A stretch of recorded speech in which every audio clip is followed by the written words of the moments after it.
Olá pessoal, vamos para a nossa terceira aula de Direito Previdenciário. Na verdade, na aula passada, nós falamos um pouco de como que se interpreta essa norma de Direito Previdenciário. Nós falamos um pouquinho sobre como que se dá, né, de onde que vem essa norma, quais são as fontes,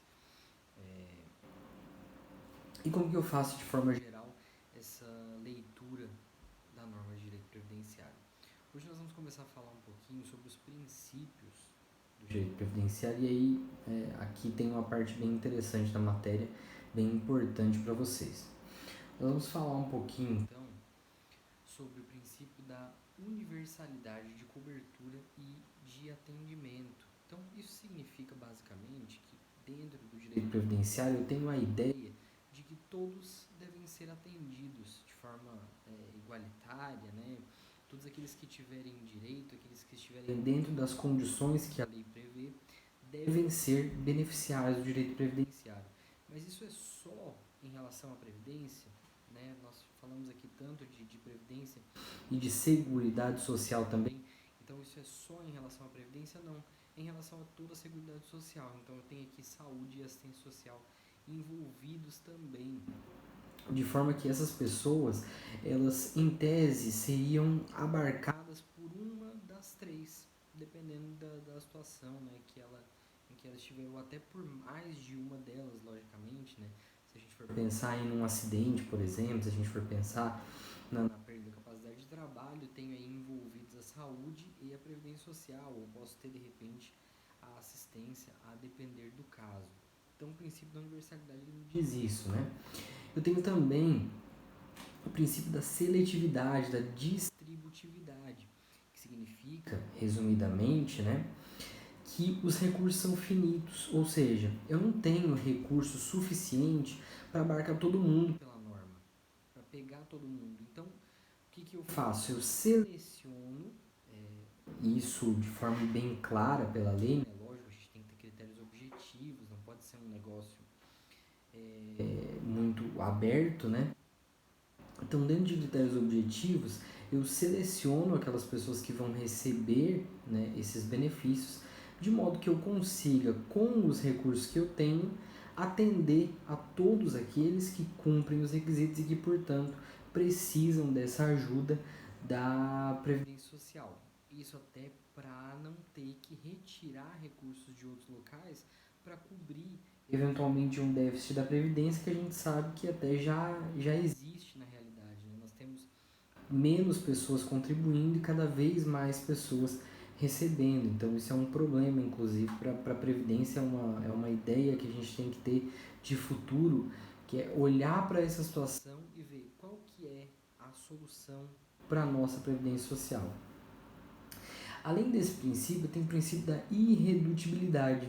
O princípio da irredutibilidade ele significa que o benefício ele não pode ser reduzido em seu valor, mas ele significa um pouquinho mais. Nós vamos ver que a ideia da doutrina hoje, a ideia mais moderna, né, da doutrina, é de que o princípio da irredutibilidade ele não só me diz que o benefício previdenciário não pode ser reduzido em seu valor, como também diz que ele tem que ser acrescido no mínimo do suficiente para que aquele benefício não perca o seu poder de compra. Então isso significa que a irredutibilidade, na verdade, ela não é só irredutibilidade do valor bruto daquele benefício recebido, mas ela é uma irredutibilidade do valor real daquele benefício, ou seja, eu não posso perder a capacidade de compra que aquele benefício tem durante o tempo, né? Ele vai sendo atualizado então para que isso não se perca. Depois, eu tenho o princípio da equidade contributiva, ou seja, cada uma das pessoas tem que contribuir para a Previdência Social na medida da sua capacidade de contribuir. Então, cada uma dessas pessoas que tiver a condição, né, de contribuir para a Previdência vai assim fazer por obrigação legal. A gente sempre tem que entender essa ideia, né, de que isso aqui não é feito, e essa ideia de solidariedade que a gente discutiu tanto, né, isso aqui não é feito por uma questão de solidariedade, não é porque eu sou bonzinho, eu quero, eu contribuo para a Previdência. Tudo isso vai ser destinado conforme aquelas obrigações legais. Então eu vou contribuir ou pelo fato de eu ser eventualmente um beneficiário ou pelo fato de eu ser obrigado por lei a contribuir. E aí a equidade diz que, na verdade, a gente tem que distribuir essas contribuições conforme a capacidade que cada um tem de contribuir para o sistema de previdência. Tem também a diversidade da forma de custeio. Então, aqui eu posso chamar de princípio da diversidade ou posso chamar de princípio da diversidade da forma de custeio. Cada doutrina, na verdade, chama de uma forma diferente. Essa diversidade ela significa que o custeio da Previdência Social, ou seja, os recursos que vão para a Previdência Social, eles não podem vir de um lugar só, sob pena de eu não conseguir sustentar o sistema. Então imaginem vocês que se só os trabalhadores contribuíssem para a Previdência Social, se isso iria a longo prazo se sustentar. Não, na verdade não. Principalmente porque as contribuições elas acabariam ficando muito altas. Então, qual que é a solução que a lei encontrou e que acabou também virando princípio, porque, como a gente viu lá atrás, na verdade, né, esses princípios eles servem de fundamento para a norma, então isso tem uma razão.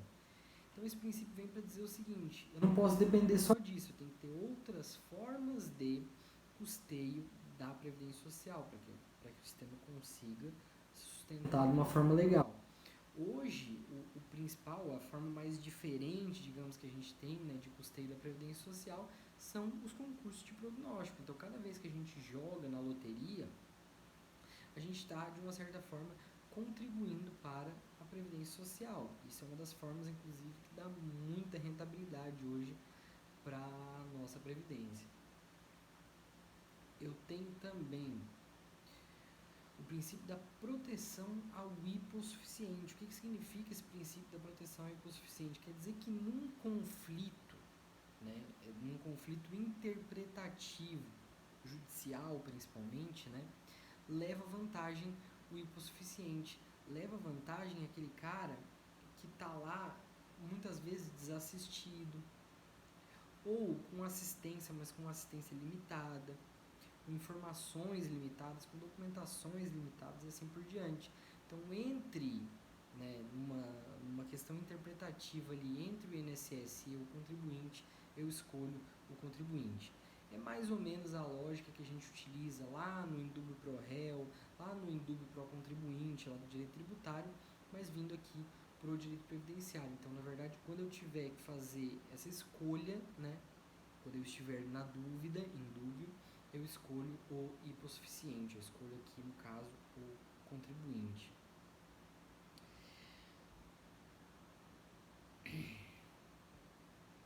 Próximo princípio é o princípio do orçamento diferenciado. O que esse princípio significa?